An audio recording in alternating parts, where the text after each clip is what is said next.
দিদি, এটা হলো বড়া পাও, খেয়ে বল কেমন।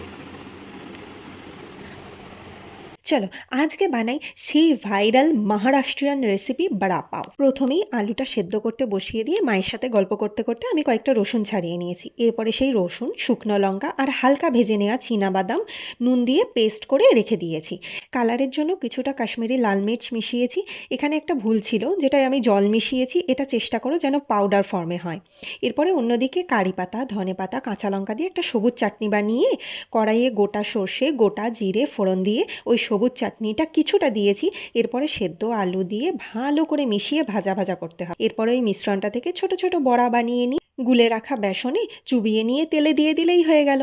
আর এখানে আমি এরকম বার্গার পাও নিয়েছি, যার একদিকে ওই লাল বাদামের যে চাটনিটা, আর অন্যদিকে ওই যে ধনেপাতা, কারি পাতার সবুজ চাটনি, সেটা দিয়েছি। আর মাঝখানে বড়া দিয়ে দাও, ব্যাস রেডি। সবাই খুব ভালো থেকো।